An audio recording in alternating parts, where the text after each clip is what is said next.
악한 마음에 대해서 함께 말씀을 나눠보죠. 저 사람은 참 악해. 그럴 때 어떤 생각이 드시나요? 참 쟤는 악한 거야. 쟤는 참 악해. 그럴 때 어떤 생각이 드시는지 궁금하네요. 성경 본문을 먼저 보죠. 예레미야 18장 12절 말씀, 개역개정입니다. 우리 함께 읽습니다. 그러나 그들이 말하기를 이는 헛되니 우리는 우리의 계획대로 행하며 우리는 각기 악한 마음이 완악한 대로 행하리라 하느니라. 아멘. 악한 마음에 대해서 알아보고자 하는데 그 악한 마음과 관련된 이제 몇 가지를 조금 더 생각을 해보죠. 예레미야 18장 12절에 보시면 제가 빨간 글자로 헛되다라는 부분에 이제 적어놨죠. 이 헛되다라고 하는 것은 세 가지 의미를, 히브리어 원문에는 세 가지 의미를 내포하고 있습니다. 첫째로는 희망이 없다. 이제 관계에 대해서 이야기하면 쟤한테 더 이상 바랄 거 없어. 불필요해. 기대할 거 없어. 이런 뉘앙스로 이해가 되는 거고요. 두 번째로는 낙담하다. 그러니까 뭔가를 저 사람으로부터 이제 관계에 있어서 이 단어가 사용되면 저 사람으로부터 뭔가를 내가 기대하고 있었어요. 기대하고 있었는데 그 기대한 만큼 되지가 않아요. 기대한 만큼 되지가 않으니까 실망하고 낙담하게 되는 거예요. 그리고 세 번째 의미로는 조금 더 깊은 의미로 절망에 빠지다라는 의미가 있습니다. 앞선 두 가지의 의미를 다 내포하면서 최종적으로 아무런 의욕조차 가질 수 없고 아무런 소망조차 가질 수 없는 상태 빠져 드는 겁니다. 자, 그렇다면 지금 이스라엘 백성들이, 하나님께서 이스라엘 백성들을 바라보시면서 그 이제 앞절을 보시면 이제 토기장이 비유를 하나님께서 말씀을 하시는 거거든요. 그 비유를 말씀하시면서 그 비유에 빗대어서 이스라엘 백성들에게 이렇게 얘기하시는 거예요. 쟤네들 내가 이렇게 해봐야 쟤네들 분명히 이런 반응이 나올 거야. 헛되다. 하나님한테는 더 이상 희망을 걸 수가 없다. 기대할 게 없다. 혹은 하나님한테 나 실망했어. 하나님이 하시는 일에 낙심만 돼. 혹은 하나님이라는 분에 대해서 나는 절망 상태야. 더 이상 아무 얘기하지 마. 이런 뉘앙스로 지금 얘기를 이스라엘 백성들이 할 거라고 하나님께서 선지자에게 얘기하고 계신 겁니다. 자, 그렇다면 이스라엘 백성들은 왜 희망이 없다? 그래서 낙담하고 종국에는 절망에 빠졌을까? 그 예레미야서를 쭉 읽어보시면 이스라엘 백성들이 하나님을 바라보면서 희망이 없다라고, 하나님한테는 희망을 걸 필요도 없어. 기대할 것도 없어. 바랄 것도 없어. 계속 그분을 찾아봐야 실망만 돼. 그러니까 그분을 섬기는 일이 아무런 소망이 안 돼. 그냥 절망뿐이야. 라고 이야기하는 그 이유는 하나님께서 아무 일도 하지 않으시기 때문에 그런 것이 아닙니다. 우리가 착각을 하면 안 됩니다. 잘못 이해하면 안 됩니다. 하나님이 아무 일도 하지 않으시기 때문에 지금 이런 반응이 나올 거라고 예상하면 안 됩니다. 이스라엘 백성들이 이렇게 말하는 그 이유는 무엇이냐면 내가 원하는 방식대로 하나님은 일하지 않으셨어. 내가 원하는 결과를 내 손에 쥐어주지 않으셨어. 그래서 하나님한테는 더 이상 희망을 걸 필요가 없어. 정말 실망이야. 하나님 실망이야. 내가 지금까지 하나님을 믿고 온 이 삶이 그냥 절망스러울 뿐이야 라는 의미에서 헛되다라는 단어가 쓰인 겁니다. 자, 우리 세번역으로 다시 한번 읽어보죠. 이건 세번역입니다. 우리 다시 읽습니다. 내가 이렇게 말하면 그들은 이르기를 그럴 필요 없다. 우리는 우리 생각대로 살아가겠다. 우리는 각자 자신의 악한 마음에서 나오는 고집대로 행동하겠다 할 것이다. 자, 세번역에서는 이렇게 번역을 했습니다. 우리 이제 이 생각에 대해서, 자, 생각이라고 하는 거 우리가 생각을 하잖아요. 어떤 관계에 있어서나 일에 있어서 어떤 생각을 하게 되죠. 근데 이 생각을 한다라고 하는 것은 가치 기준이 그 밑바닥에 자리 잡혀 있다는 것입니다.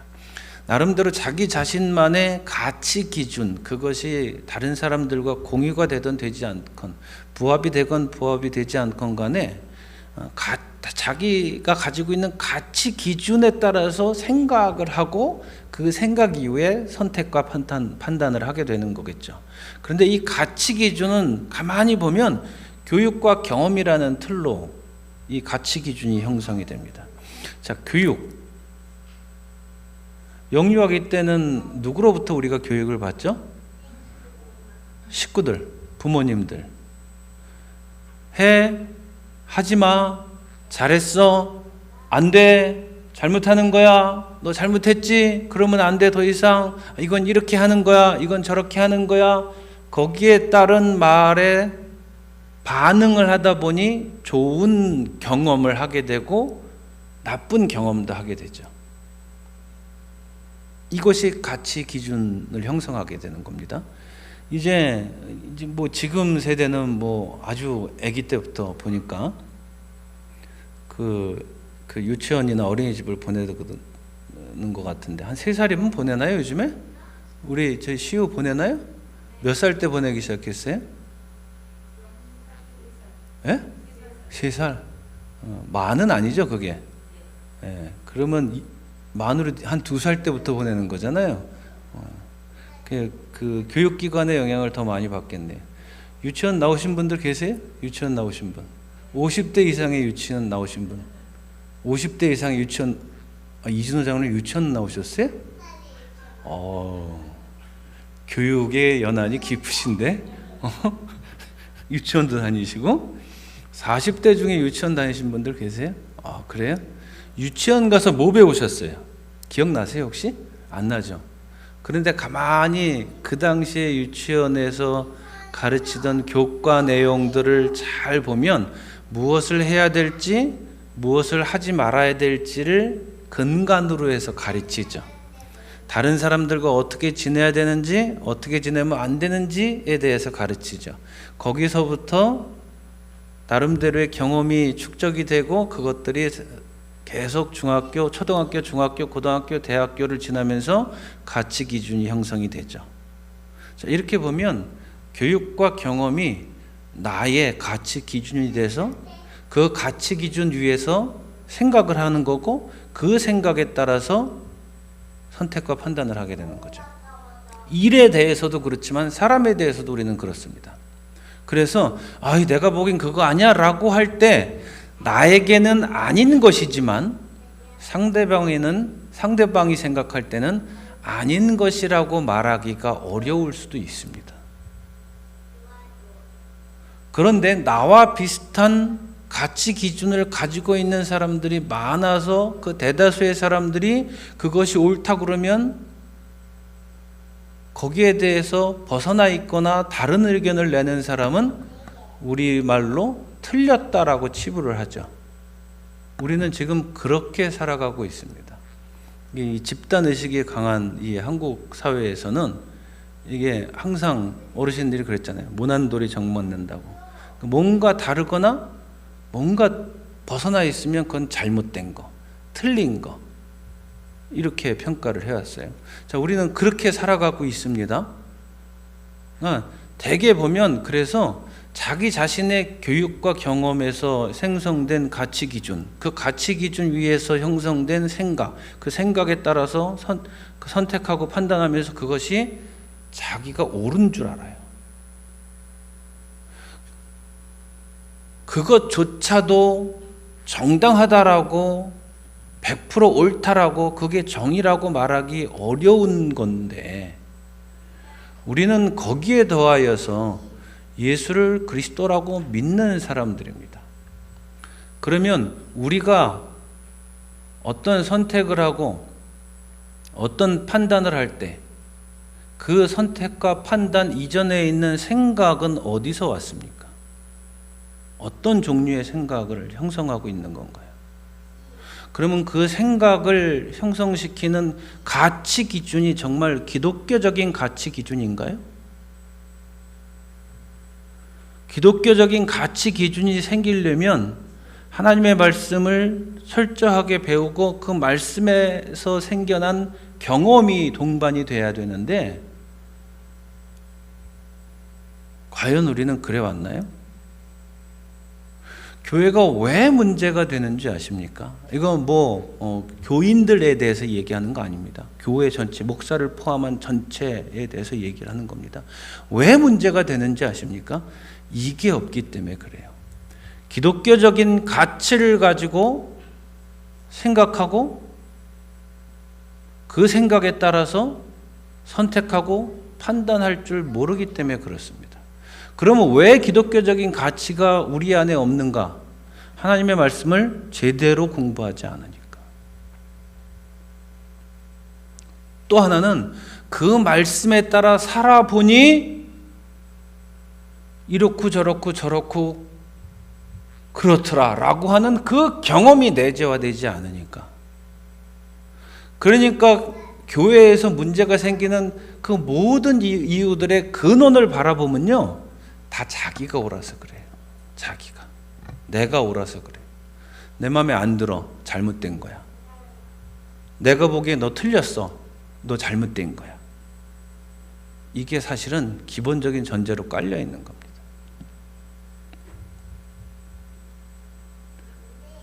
말씀을 따라 산다고 말도 설교도 많이 하고 목사가 또 찬양도 많이 하고 기도도 막 그렇게 하자고 그러고 막 기도하고 그러는데도 왜 안 되느냐?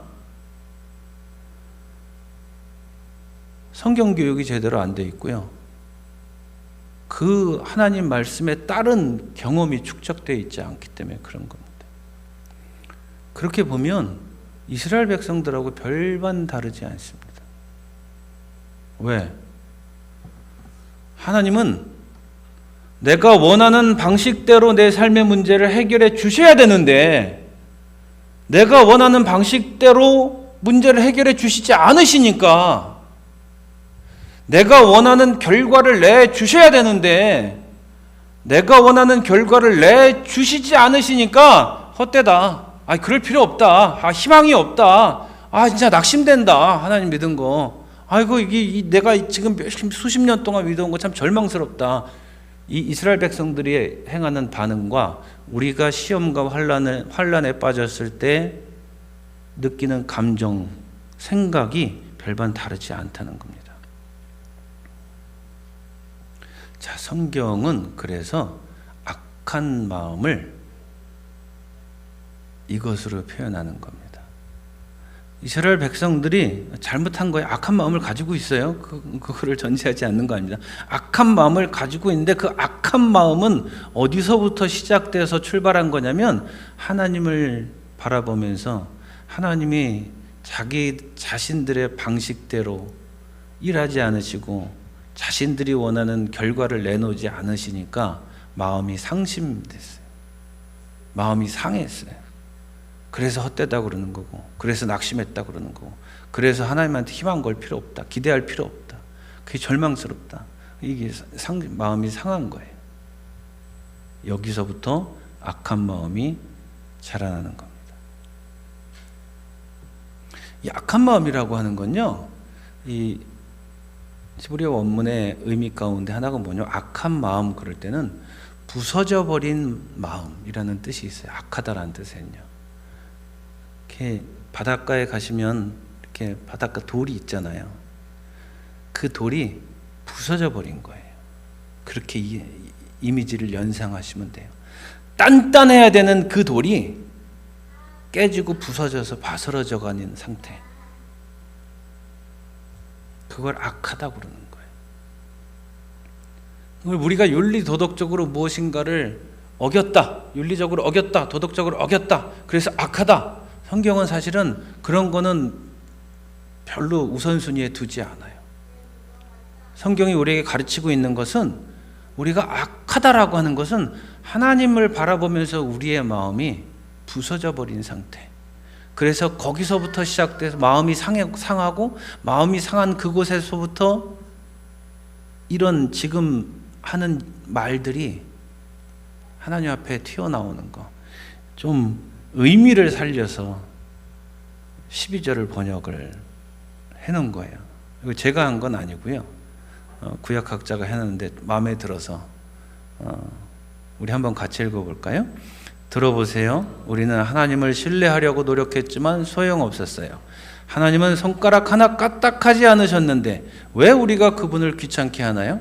이제부터 우리 자신의 상한 마음에서 생겨나는 생각대로 할 겁니다. 이스라엘 백성들의 태도를 고스란히 잘 드러내는, 이제 의미를 살려서 번역을 해놓은 거예요, 구약학자가. 참 맞는 것 같아. 이렇게 하는 게 맞지. 아니 내가 하나님 안 믿는다고 그랬어, 언제? 그래 나 엄청 노력했다고, 하나님 믿겠다고, 하나님을 신뢰한다고 나 애썼다고, 그렇게 신뢰하려고 애썼는데 아무 소용없잖아. 하나님이 내가 기도하는 거 들어주기를 하셔, 나한테 좋은 걸 주시게 하셔, 난 이게 필요한데 필요한 걸 내놓기를 하셔. 가만히 보면 하나님은 손가락 하나 까딱 안 하고 그냥 가만히 내 말은 듣지도 않고 있는 것 같은데, 내가 그분을 부정하는 건 아니고 그분의 존재가 없다고 얘기하는 것도 아니고 그냥 있다고 믿는데 나하고는 이제 상관이 없잖아. 그분하고 아무 상관이 없어. 그러니까 그냥 서로 귀찮지 않게 그렇게 그냥 편안하게, 그냥 나 상처받았으니까 하나님 나를 이렇게 대해 주셔서 그냥, 그래서 내가 배운 대로, 세상에서 배운 대로, 세상에서 깨달은 대로 그냥 그렇게 잘 먹고 잘 살려고 그냥 애쓰고 살 거야. 그냥 하고 싶은 대로 하고 편하게, 이렇게 골치 아프게 살아. 그냥 편하게 살지, 이겁니다. 다른 게 아니라. 하나님께서는 예레미야에게 네가 내 말을 전해도 이스라엘 백성들 너한테 이렇게 얘기할 거야, 이런 식으로 반응할 거야, 이런 식으로 너를 대할 거야 라고 하시는 겁니다. 그래서 아픈 마음이 두 개입니다. 하나님도 마음이 아프셔요. 하나님을 신뢰하지 않고 하나님으로부터 돌아서는 선택받은 자녀들을 바라보시면서 하나님이 마음이 아프셔요. 인간의 방식이 아니라, 인간의 방식이라고 생각하는 그것들이 그들에게 가장 좋은 것이 아니기 때문에 하나님의 방식으로 일을 하고 계신데 그걸 몰라줘요. 인간의 방식으로 일해서 좋다라고 하는 그 결과물보다 더 적합하고 더 좋은 걸 주시려고 일하고 계신데 그런 거 필요 없대요. 자기들이 당장 원하는 거 내놓으래요. 그러면서 하나님을 더 이상 신뢰하지 않으셔요. 그런 이스라엘 백성들을 보면서 하나님은 지금 마음이 아프신 거예요. 이스라엘 백성은 이스라엘 백성대로 어리석어서 마치 뿔난 아이처럼 하나님을 바라보면서 이렇게 얘기를 하고 있는 거예요. 내가 뭘 잘못했는데요? 하나님이 잘못하신 거예요. 내가 이토록 애쓰고 이토록 노력했는데 하나님이 안 들어주셨잖아요. 내가 달라는 거 안 주셨잖아요. 빨리 끝내달라고 이 고통을 그러는데 하나님 빨리 안 끝내주셨잖아요. 하나님한테 더 뭘 기대요, 내가? 뭘 소망해요, 하나님한테? 나도 마음이 상했다고요. 나도 끝났다고요. 여기도 마음이 아픈 겁니다.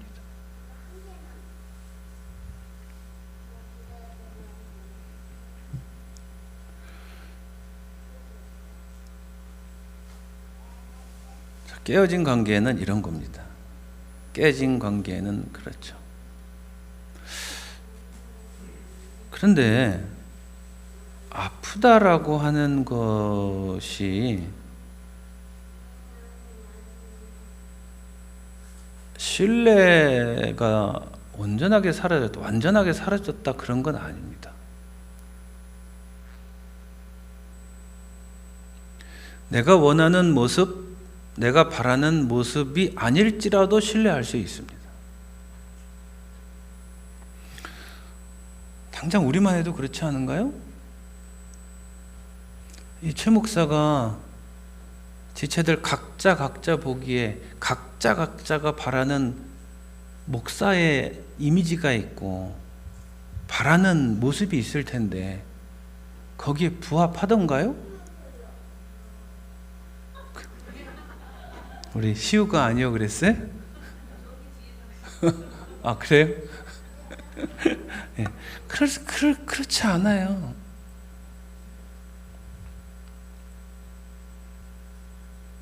그러면 거기서 생기는 그 편차로 인해서 우리가 아파해야 되고 실망해야 되고 괴로워야 되고 상대를 비난해야 될까요? 아니요, 그렇지 않아요.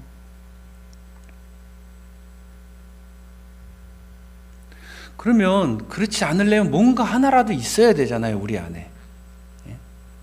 그래도 쟤하고 난, 그래도 우리는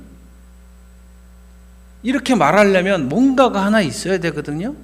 그 뭔가가 과연 무엇일까요? 사명이에요. 그게 사명이라고요. 하나님과 이스라엘 백성 사이에서 아픈 일이 생기는 거는 사실 하나님은 그러지 않으신데 이스라엘 백성들이 한 가지를 완벽하게 잊어버리고 살기 때문에 그래요. 자신들에게 맡겨진 사명. 이스라엘 민족을 선택하신 그 이유가 있잖아요. 근데 그 사명을 잊어버렸어요. 그 사명이 사라지니까 이런 일이 생기는 거예요. 이스라엘 백성들 때문에 하나님도 마음이 아프고 어리석은 이스라엘 백성들은 땡강 부리는 아이처럼 하나님 앞에서 이런 자기들 마음도 깨졌다고 아프다고 그러고 있고 여러분과 저 사이도 마찬가지예요. 그래도 저와 여러분이 그래도 우리가 함께 하나의 교회로 모여서 각 그 교회에 속한 각각의 지체로서 함께 일할 수 있고 함께 기다려줄 수 있고 함께 위로할 수 있고 함께 격려할 수 있는 그 단 하나의 이유는 성격도 아니고요, 재능도 아니고요, 성품도 아니고요, 부의 그 부가 어느 정도 있는지 그런 것도 아니고요, 뭐 학벌이 어떤지 지식이 어떤지 그런 것도 아니고 아무것도 아니에요. 일을 잘하냐 못하냐 더하냐 안 하냐 그런 거 아무것도 아니에요. 단 한 가지는 하나님께서 우리에게 맡겨주신 그 사명, 단지 그거 하나. 그게 있기 때문에 함께 있는 거고 함께 일하고 있는 거예요. 하나님의 마음을 아프시지 않게 하기 위한 단 하나는요, 하나님은 우리가 잘한다고 해서 와 신난다 사랑해 그리고 우리가 못한다고 해서 이놈의 새끼야 너 그것도 왜 못해 인마 그 전리가 있노와 저 밖에 가서 찌그러져 있어 그러시는 분 아니라고요. 잘해도 못해도 하나님은 동일하게 우리를 사랑하신다고요. 그분의 속성이에요. 이거는 변하지 않는 속성이에요. 그런데 언제 하나님이 아파하시냐면 우리를 바라보면서 우리가 하나님을 비난한다고 해서 하나님이 마음이 아프신 걸까요? 아니에요. 사명을 잃어버려서 그 사명이 사라지고 난 이후에 자신의 고집대로 세속적인 가치를 따라 살기 때문에 하나님의 마음이 아파하시는 거라고요.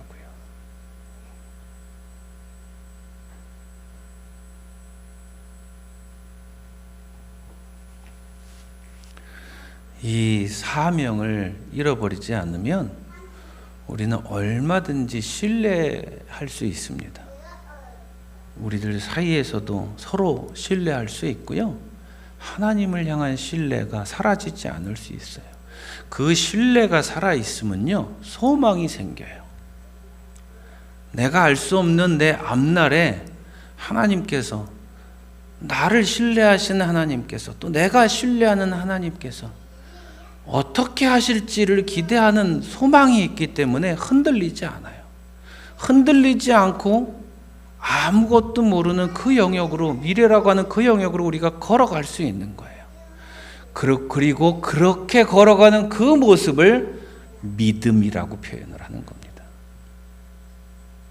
자, 그 믿음대로 살아가는 우리들 되기를 소망합니다.